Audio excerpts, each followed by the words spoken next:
Welcome, amazing agents from across the country. Today is Wednesday, May 2nd, 2018, and this is role play call number 30.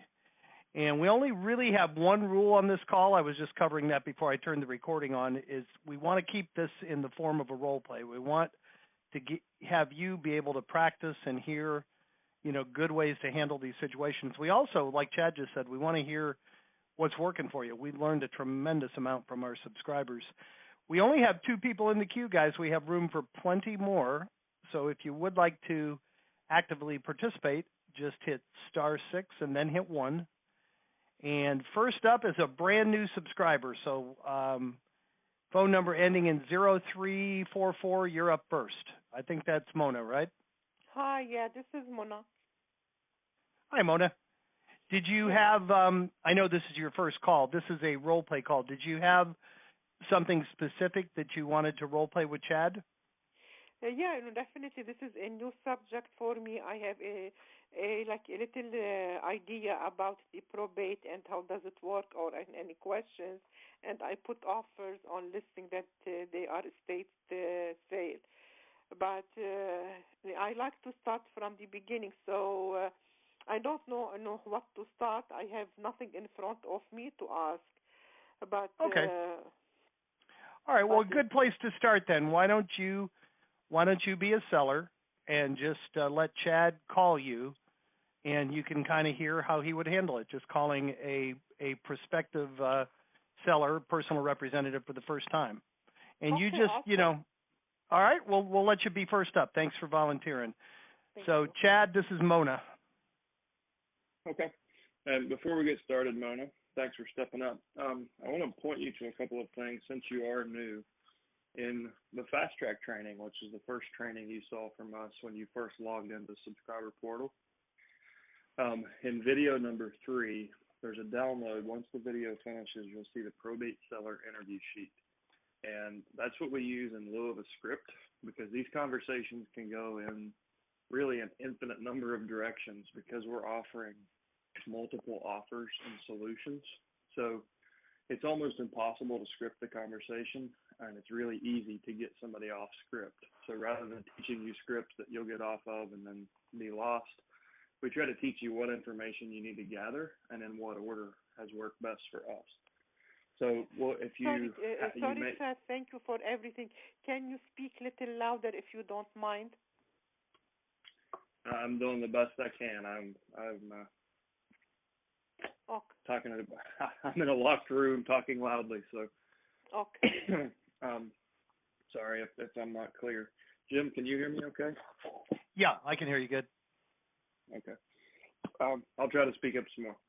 But anyway, so in step 3 of the probate fast track, you'll see the probate seller interview sheet. And that's pretty much how all of the role plays that you'll hear that we've done, they pretty much follow. Sometimes we move orders and people throw me for a loop, but you're going to try to focus on people first and get the person engaged, and then segue into the real estate part of the conversation. So we're going to talk about kind of our broad scope of service and what we offer, and then I'll find a way to get you into the real estate conversation. Does that make sense? Yep. And then next you want to go for the appointment. And once you have the appointment, even tentatively, then you learn about the specifics of the real estate. So square footage, year built, number of bedrooms, all that stuff. So anyway, that's kind of the progression I'll follow. And I'll call you, you be the seller, ring rings. Hi. Hi, I'm Hello? trying to reach Mona Lisa. I'm trying to reach Mona Lisa. Hi, this is Mona. Hey, Mona, my name's Chad Corbett. I'd actually sent you a letter last week, and I had a couple of minutes at my desk. I just wanted to follow up and make sure you got it. You understood why I sent this. You remember seeing that? Yeah, I did receive a letter from you. Okay. And you kind of understand why we sent that and what we're offering? Maybe you could explain it for me. It was not clear what would you like and what you are offering. Okay. Yeah, fair enough. Well, the reason I reached out, we have a team of people here locally that we've put together just to help families in your situation. And as part of that, we pull records from the courthouse to see who we need to be reaching out to help. And we noticed that you were the representative of an estate. So I sent you the letter, and I'm following up with a call today. As far as what we can do, I mean, we realize it's a really stressful time, and you have not only your life, but this whole estate to unravel. So the people we've put on our team, we can really help with anything that might be challenging for you right now, ranging from real estate to personal property to even a future estate planning. It really starts with us understanding your goals and your challenges, and then we can make some suggestions. So if you could get rid of one thing and make it my responsibility instead of yours right now, what would that be? Yes, definitely. Thank you for reaching out. Definitely, I need help. And, as you said, if you can take one thing out of my shoulders, it will be helpful. Yeah, what would you give me first? Like, what's the biggest challenge for you right now? I have a multiple of things, maybe you could guide me. Where shall I start? We are 5 siblings, and we want to sell the house. And, the house, it is full of furniture. And we did not live into the house lately. Like the parents were there, so we don't know the condition of the house. And Okay. we cannot disclose anything about it. So how would you like me to start? How could you help me here? And what is the first start? It sounds to me like the real estate's the most pressing thing for you right now. And it sounds like we probably need to get the property secured and insured. If it's been vacant, there's a 99% chance the insurance policy in place doesn't actually cover it because it is vacant. We can help you get set up with a vacant insurance policy. Next, we would want to secure it. So we have a property preservation team if we need to change locks or if we need to get a locksmith in there to get access to the house. We can do all that. And I think the best thing for us to do is, so are the 5 of you here in town, or is everybody in a different city? No, we are 2 here, and there is 3 out there. They are not here, local. Okay. And could somebody meet me out at the house on Friday? Yeah, Friday I could meet you at the house. Okay. How's 2:00? Yes, it should be fine. 4 is better, but I could do 2. No problem. Okay. No, I mean, I'm okay at 4. I've got a block between 2 and 6, so that's fine. Oh, okay. If you could just great. do me a Thank you very much. do me a favor, and is it a brother or a sister that's here in town? I have a brother. Okay. And do you think your brother could make it on Friday at 4? Yeah, because we were planning to be at the house at that time. Okay, perfect. And do you use email? Sorry? Do you use email? Do we use, sorry, I did not understand it, Chad. Do you use email? Emails, yeah, you see, because you're breaking. Yeah, definitely we use emails. Okay, can you email me, actually, what I want to do is try to loop in your other 3 siblings to make sure that I'm going to email you a conference line. What's the best email address for you? It is mgshaheen@hotmail.com. Okay, and do you know theirs offhand?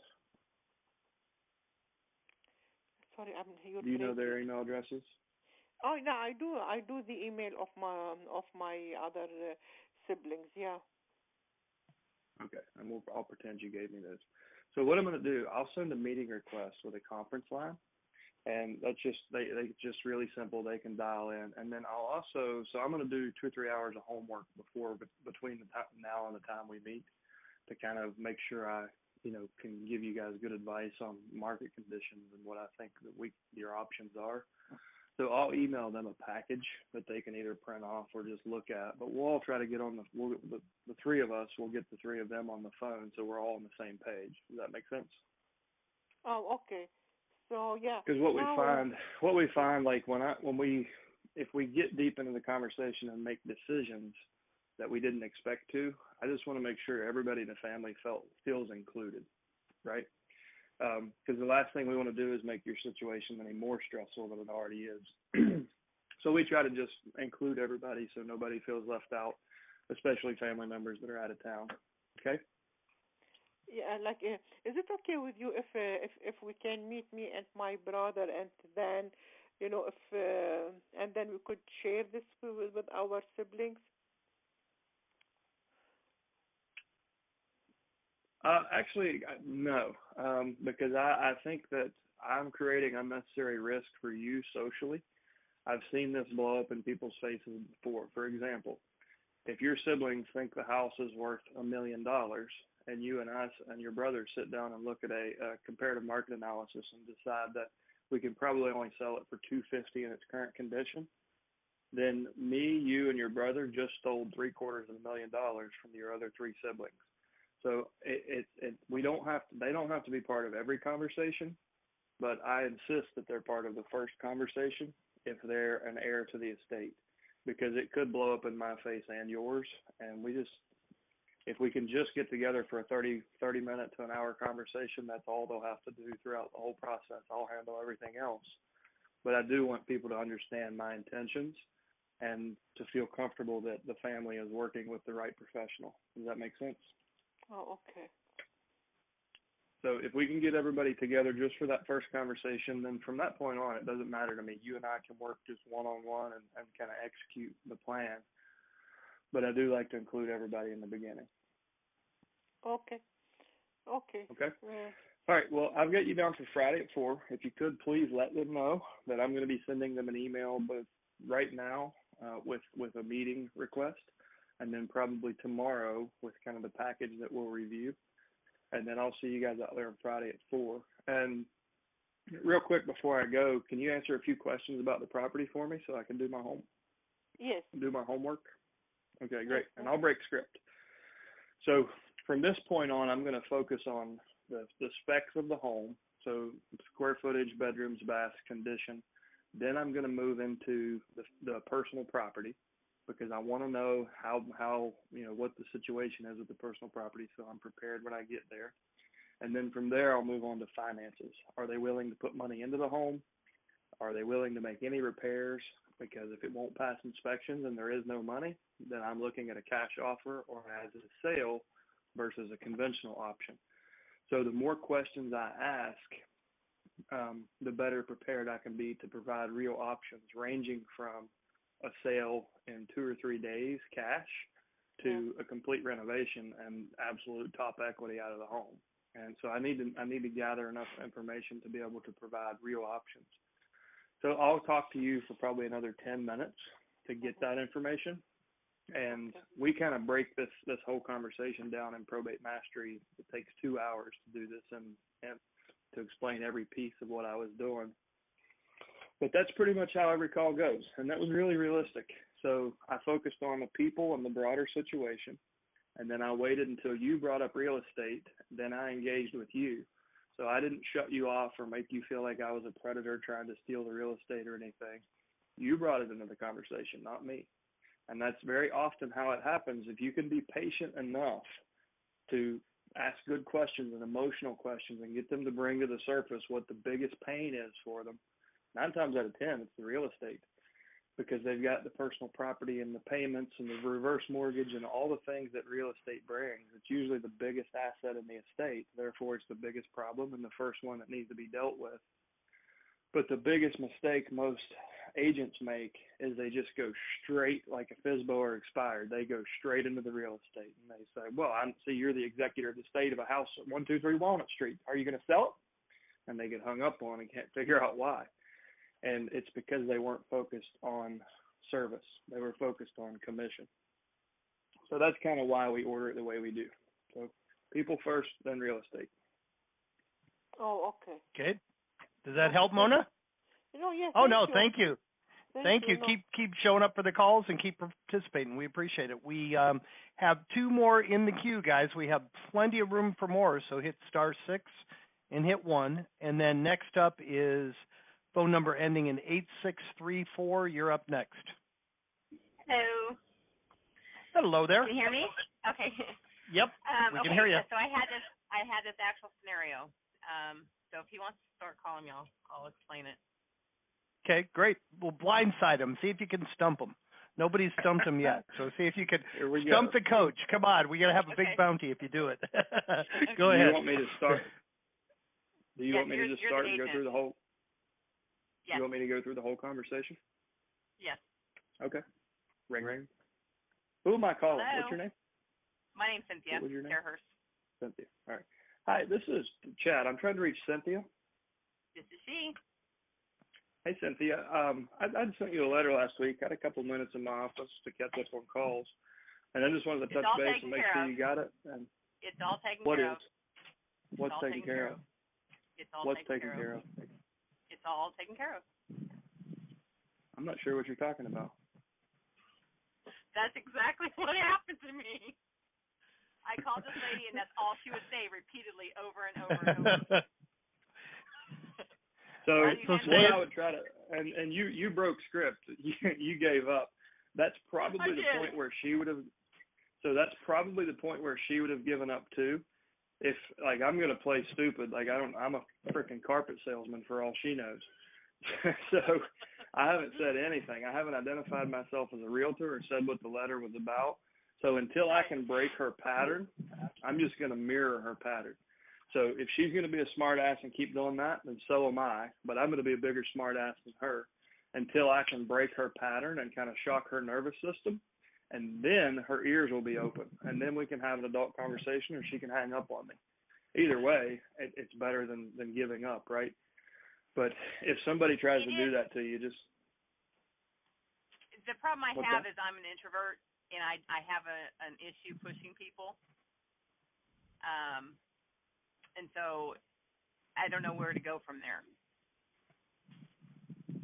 Yeah, and I guess... Chad, would it be good at that point to... I was going to say, would it be good at that point to say, okay, great, you've got the insurance taken care of? That's a good go-to question, right? Okay. Well, you they kind of have to at least be listening. Like she was just overlapping her statements almost. But exactly. Yeah, I mean, you've got to shock her somehow. I mean, otherwise you're just going to get hung up on. Like you can try things like that, Cynthia. That's a really good question that will usually freeze people in their tracks. Okay. We've got it taken care of. We got it taken care of, and say, you know what? I hear it all the time. There's no insurance on the house. Can you listen? Can you listen? Can you listen? And if she hangs up, the hell with it. Okay. I know it's got to be difficult for you, but you really didn't lose anything anyway because, she wasn't going to talk to you. Exactly. Yeah. Yeah. Exactly. And just so you kind of understand the psychology behind it, it's they have spoken to somebody who they felt was going to rip them off, and they didn't trust them. And their assumptions immediately attach that person's reputation to you. So an investor probably made them a low offer that pissed them off, and they think every time the phone rings and there's another one of those bastards trying to steal the house. And you just need to find something abrupt to shock them out of that pattern, and then find a way to actually speak with them because they're not listening to anything. So and she had that tone in her voice, like she was upset that from someone that had already called her or something. So introvert or not, you sound like you have a good demeanor and a good sense of humor. Am I right? Yeah, I do, I guess. Do you like knock-knock jokes? Sometimes. I'm not good at giving them, but I laugh at them. What the hell are you good at, Cynthia? So here's my advice. To lighten it up a little bit to match your personality so it doesn't feel threatening to you. Try something quirky like that. So figure out a knock-knock joke. When someone jumps in a pattern like that, be like, knock-knock. And they're going to be like, what in the hell is she doing? And just say, knock-knock.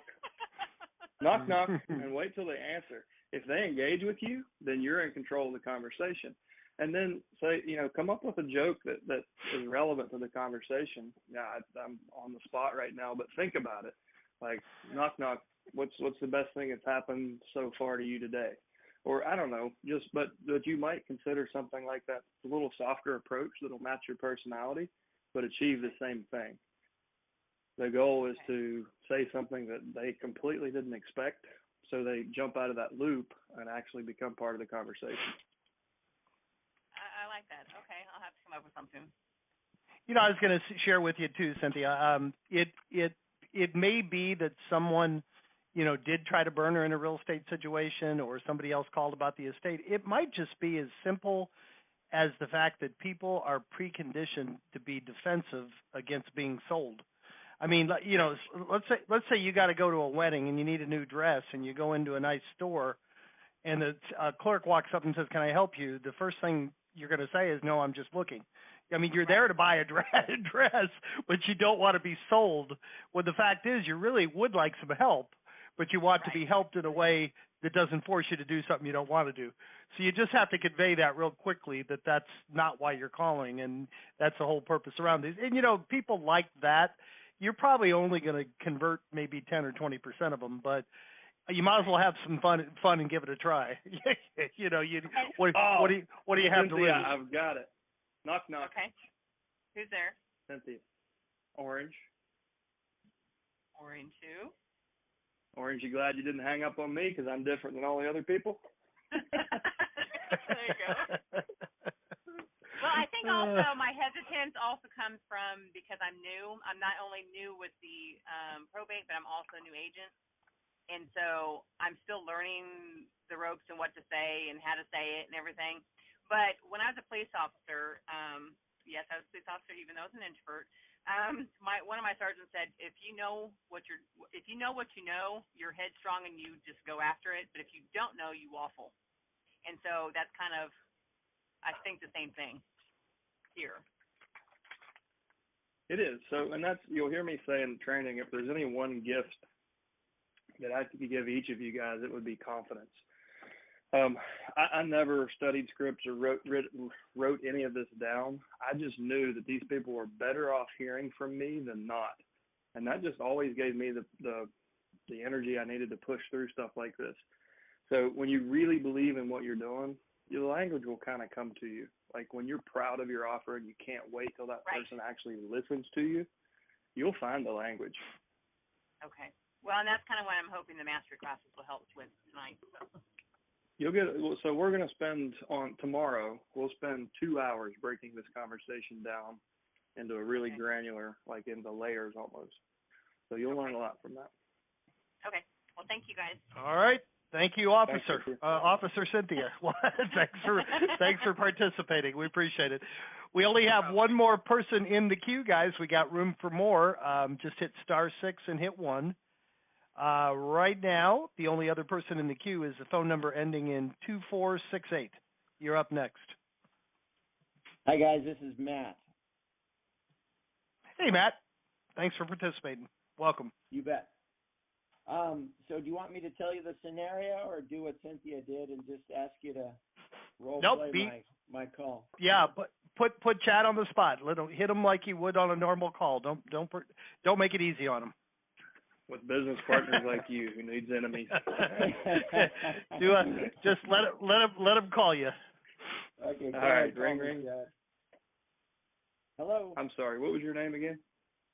My name's Matt. Matt. Sorry about that. Ring. Hello.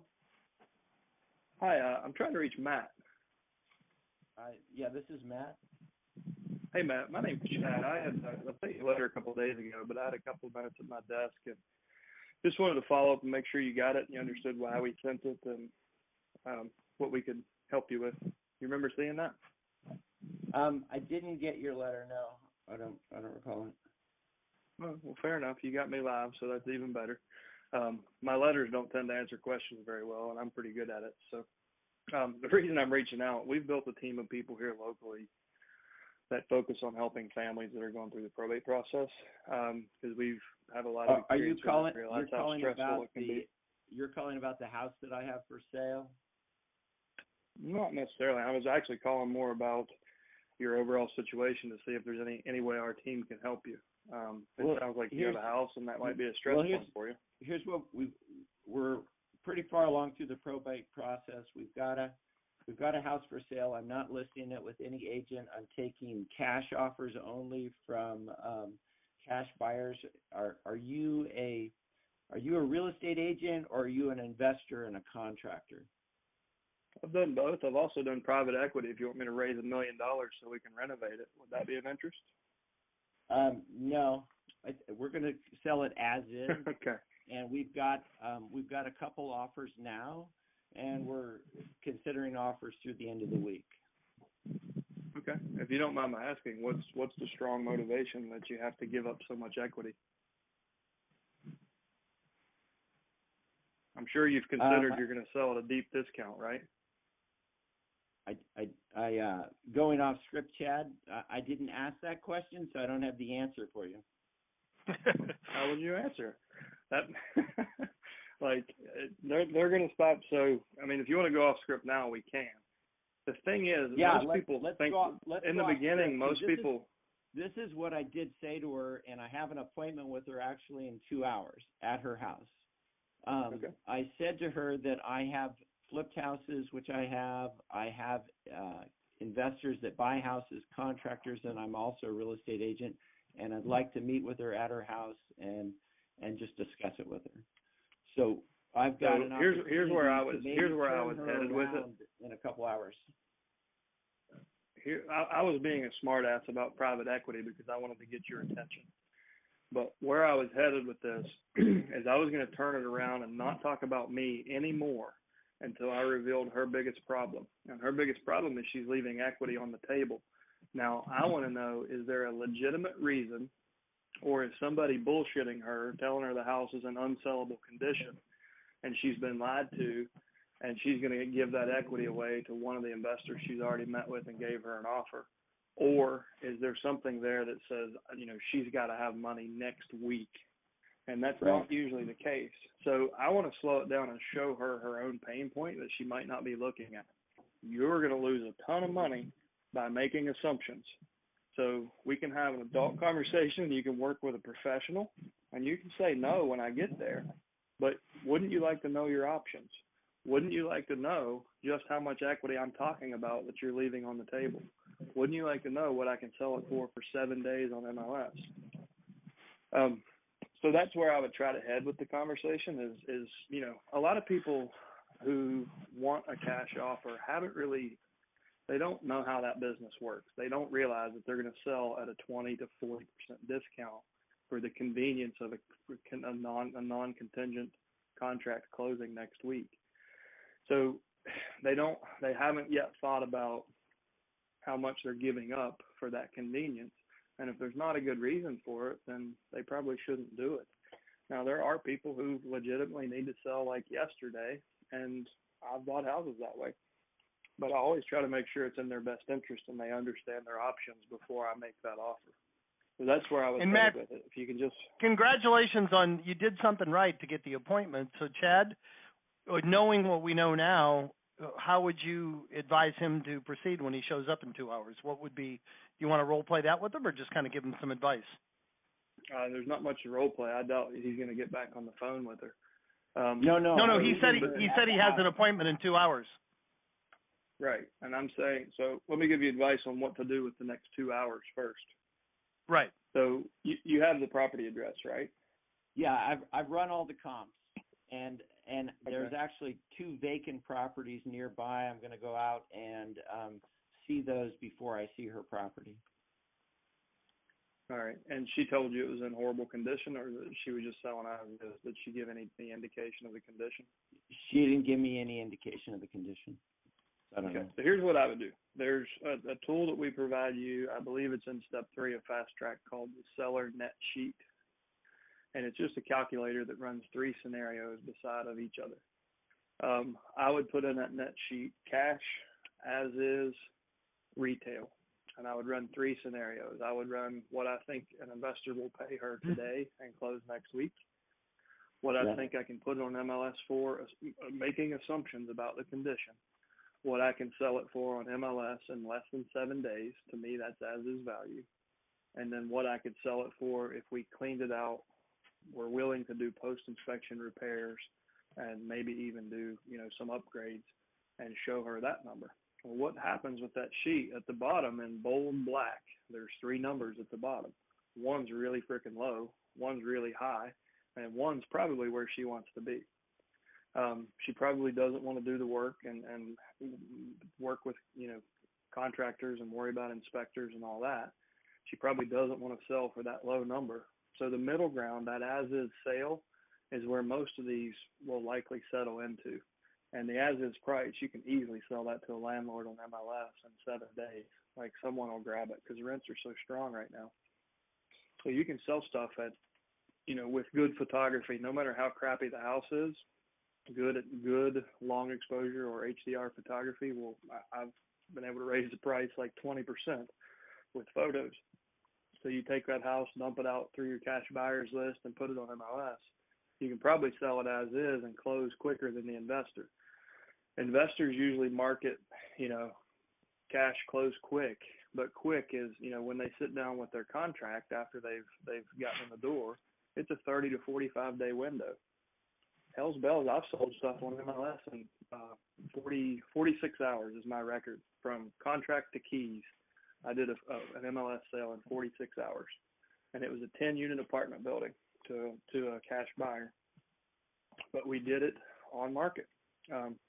So you can kind of paint those pictures for her, and that net sheet is a good visual of here's what you're giving up. Here's what I would offer. I'll buy it right now for this number. Here's what I think we can do, and do it in the same amount or quicker than most of the investors you're speaking to. And here's what it looks like if we take the same amount of time, that 30 to 45 days, do some work, and let me sell it for top retail. And that number, that's a really emotional number for her, whether her ego is letting you see that or not. Sure. Yeah. So, and understanding why she needs that money so bad will also be really helpful for you. And one thing I was going to add I was just going to add real quick. I've been a realtor and an investor when the market was really good. I was buying and flipping 4 or 5 houses a month, and there was a local company that was real big that used to get places under contract with no intention of closing with $100 deposit, and then they'd back out if they couldn't flip it. So, you may want to mention to her, like Chad said, here's what I would buy it for today, but I'll give you a big deposit, or my investor will give you a big deposit, and he'll actually close. And you might want to warn them, be careful. There's a lot of companies out there that are just going to tie you up with a $100 deposit and try to flip it. And if they don't, they're going to walk away. And, 30 days a month later. from 30 days later, you're going to be in worse shape than you were today. That's common practice for not ethical investors. So, and that used to work very. San Diego. Yeah, if you warn people about that, and it had never occurred to them, tell them, if you doubt me, tell them to go back and ask that investor for a $5,000 non-refundable deposit, see if he still wants to buy the house. You might find his tune might change a little bit, and you're introducing a legitimate concern that in a legitimate way that they really could get burned, so that might lessen the value of that. And I have nothing against investors. But make sure if they're going to deal with one, it's one that you bring them or one that, they know is ethical. Gotcha. Yeah. Okay. Makes sense? Yeah. Appreciate your help. Oh, yeah, please. Hey, come on the mastermind call tomorrow and let us know how you did, would you? Yeah, I will. How's on that net sheet? Is that on your website? Can I grab that off of your website or? You can sign up. So if you go into education and training in the top menu, you'll see Probate Mastery. Click that, and below the video, there's a blue button. You can sign up there. And we're doing session 2 while you're in your appointment. But if you sign up, I'll send you the recordings from yesterday and today, and you can join us live tomorrow. Chad, I think he was looking for that net sheet that you were just referencing. I think thought that's what he asked. Mastery. No. The net sheet, I believe, is if you watch Fast Track 3, and you can fast forward the video. As soon as the video finishes, the downloads will pop up, and it's in there. And it's probably also in All the Leads Mastermind, our Facebook group. It's probably in there under Files. That might be a quicker way. I think it's in both places. Okay. And if you still need help after the call, and just send an email to support, and we'll help you find it. Yeah. Thanks, guys. All right. Hopefully. Okay. Thank you. We have 2 more in the queue. I know we do have to wrap this up by 3 o'clock today. We have another call, right, Chad? I need to jump about 5 minutes early. Actually, jump. Okay. So we still got another good 15 minutes, and we have 2 people in the queue. That should work out great. Phone number ending in 4444. Great phone number, by the way. You're up next. Yeah. Is that bad luck in China? It's death. It's easy to remember. All right. Okay, so how you doing? I'm good, thanks. How are you? Great. I'm really, really, really new at this, and actually I just made my first phone calls today. So But I wanted to just jump in, hear my voice, and ask a question. So one of the numbers that I called, it ended up there was only one number available, and to a person, and it showed that it was a company name, but I wasn't sure what company it was. And as I've heard you guys say, just jump in and call. Don't spend a lot of time researching beforehand. So I called, and it is a law firm, but it's not the same attorney that's listed as the attorney for the estate. And I got a receptionist. She was very nice, but she said, "Oh, he's in trial." And apparently he's a trial lawyer, so he's not a real estate lawyer or a probate lawyer, as far as I can tell on Google. I did Google him. So do you have suggestions for if that is the only number and you do get a receptionist, and of course they're trained to screen you, and I may never hear from this guy. I did leave my number. And just what happens when you run into that? What do you suggest for follow-up or to get through somehow? So do you believe, so I guess the way I understand this, his profession is not really related to the fact that he's the personal representative. Am I right? Like he's not the probate attorney? I don't believe so. It doesn't, no, there's a different name, a different company for the attorney for the, for the estate. But he's an attorney, Yeah. but when I looked him up, he was a trial attorney, so he may have decided, that wasn't something he was going to do. I don't know. And like you said, too, don't guess a lot, but he's not listed as a probate attorney. Two likely scenarios. One, he's a public administrator, which would be the best case scenario, because that's somebody you want to know. Like you want to get in front of them and show them the service that you provide, and that it's made to complement their service. We have people who are doing, dozens of deals a year off of, the public administrator relationships that they have. So anytime you can meet one of those people, it's a good day on the phone. Scenario two is he could just happen to be an attorney, just like you're a real estate agent, and someone he knew trusted him to handle their estate. It could be a brother, a stepbrother, a friend. You never know. So he might actually be the person, the administrator or the executor of the estate, not in a public position. So I would definitely keep calling back. And if you hit the gatekeeper, you may just say, listen, I'm trying to reach John Doe regarding the estate of Jane Doe. Could you please have him call me? And if they try to pull a message out of you, just say, I'd rather just speak directly with him. It's a private matter. And just deflect that and don't give them any more information. So leave it very vague and leave a lot of curiosity the message there. I did leave, and you can tell me whether you thought this was good or not, because already I may have said more than you said. But all I said was part of the script. I said, I see that he's a personal representative for an estate. I would just like to speak to him. And that's when she said, she'll give him the message. And so was that giving too much information? Would you have worded it differently? Not really. I mean, I would make a follow-up call. When was this? This was today? Just today, yeah, because I was trying to get on a few calls before I, dialed into this because I want to get going on this. So I would wait until tomorrow afternoon, let's say like after 1 p.m. So he should be out of court by then and not on the golf course yet. And I would call back and say, listen, I left a message for John Doe the other day, and I haven't heard back. I just wanted to know, is he available for a 5-minute conversation? Well, what is this regarding? Well, it's a private matter. Is he available or not? And kind of be a little more elusive this time and make it seem kind of urgent.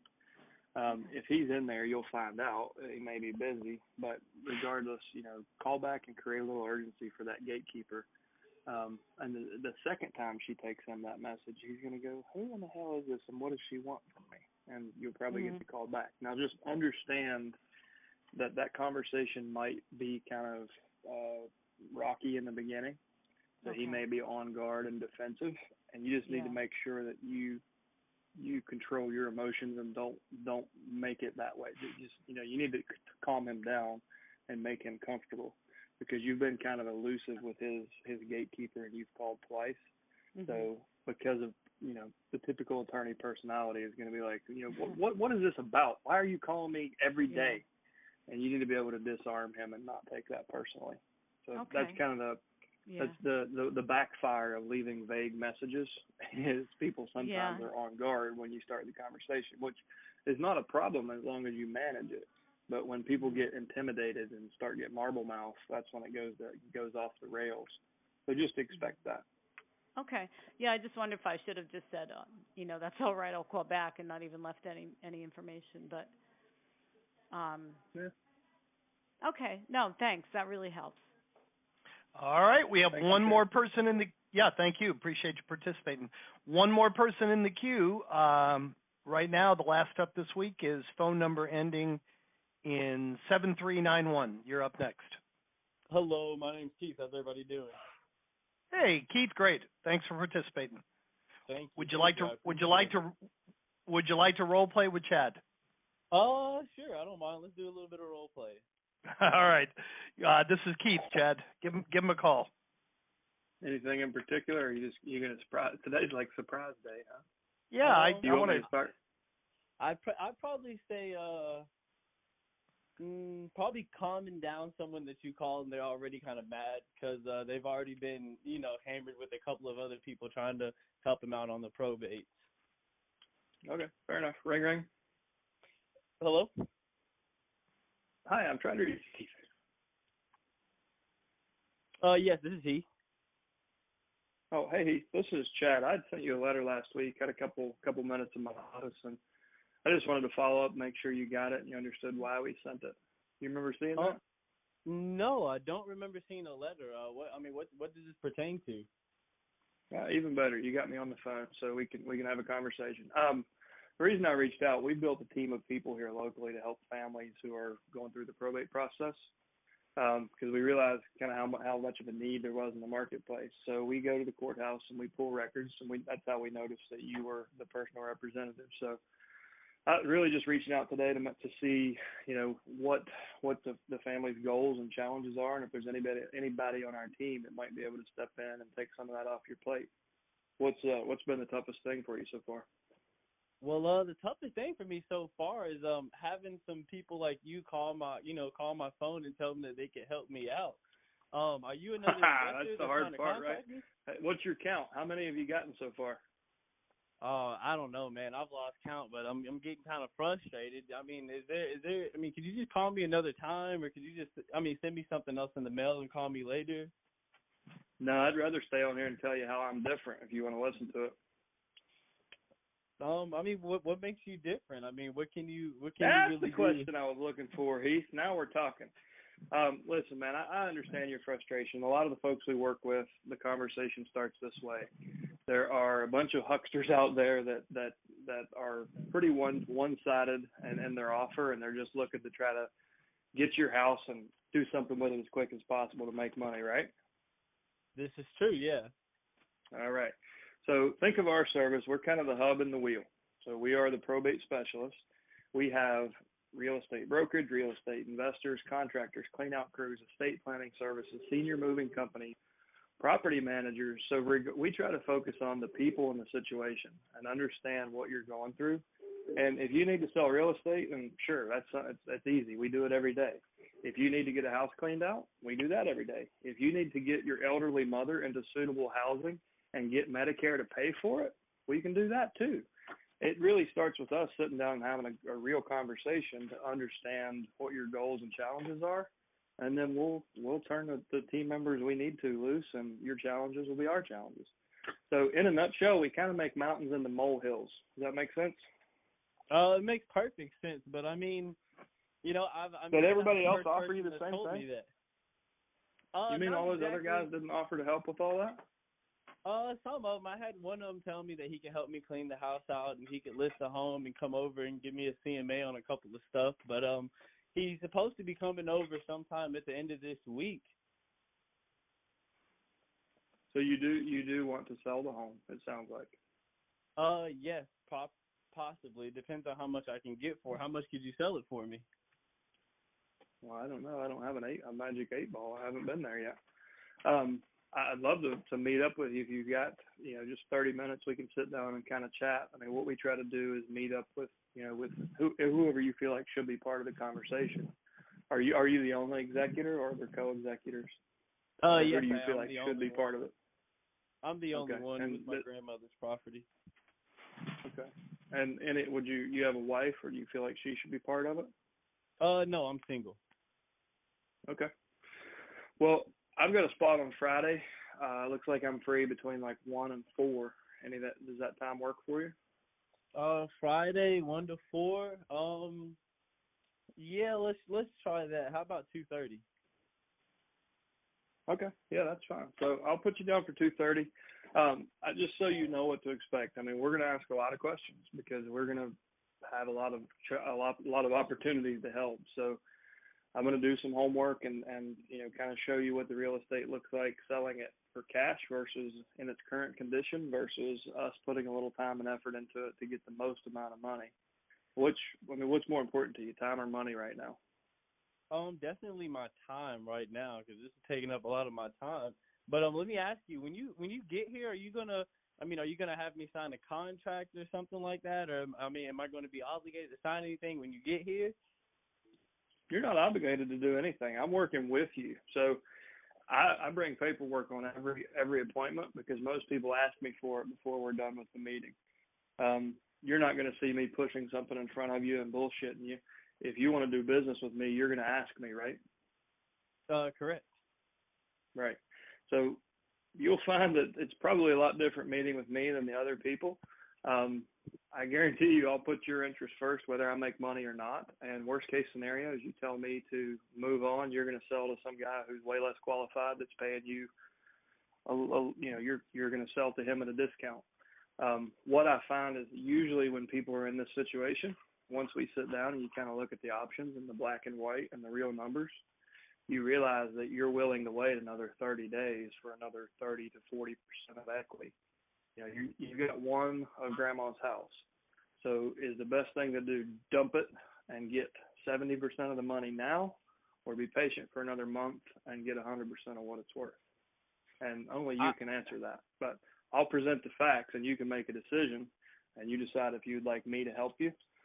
If you still want a cash offer and you want rid of it next week, I've got 138 guys with checkbooks ready to go in my database right now. I've sold them hundreds of properties like this. So we can do it, and we can even represent you so we have a fiduciary responsibility and we're protecting you in the transaction, where with another investor off the street, you won't have that protection. And it's not going to cost you anything because we charge our investors, the buyers, we charge them the fee. Okay, so you guys are basically willing to come over here and to help me with this property, but yet I'm not going to have to get tied up into any kind of contract Here's the deal, man. Listen, I'm really confident that there's no one else in this city, probably the state, that is going to offer the level of service that I do. All I have to do is get you to recognize that. I don't have to force you into anything. You're going to ask me for paperwork. There's a 99% chance. I've done this with dozens and dozens and dozens of families and people in your situation, and I don't get paid until I do what I promise, regardless of what the contract, whether you sign a contract or not. When I do what I promise, then I get compensated for that value. Does that make sense? No, it makes perfect sense. I understand. So Friday at 2:30, we'll feel each other out. If you trust me and you think I'm the guy for the job, then we'll go forward. Fair enough? No, fair enough. I appreciate it. All right, cool. I'm going to break script, Heath. I got to run and set up a webinar, but thanks so much for everybody stepping up. It was a great call. And if you didn't get a chance to role play, you can always email support at all the leads and set up a private time to role play with us, or jump in our Facebook group, All the Leads Mastermind, and search the words role play in the left-hand search bar. There's always groups of people, there's always people putting groups together to role play with each other. So if you feel like you didn't get your chance or you just didn't get the nerve up today, jump in there and find some fellow subscribers and role play with your peers. But thanks so much for everything today, guys. Jim, I'll let you close it up. Yep, as I always do, guys. I want to thank everybody. We had a great turnout today. I want to thank everybody for showing up. I always end these calls the same way, by thanking you for being here and just acknowledging the people that participated. We really appreciate it. And we had some great thoughts, some great ideas on this call. I want to challenge everybody, take one thing that you heard or learned on today's call, go out and put it into practice, and come back tomorrow, actually, or any Thursday, and share it with us on our mastermind call. Thank you very much, guys. Make it a great day. We will talk to you 1 p.m. Eastern tomorrow on our regular Thursday master call. mastermind call. Have a great day, guys. Thanks again. Take care.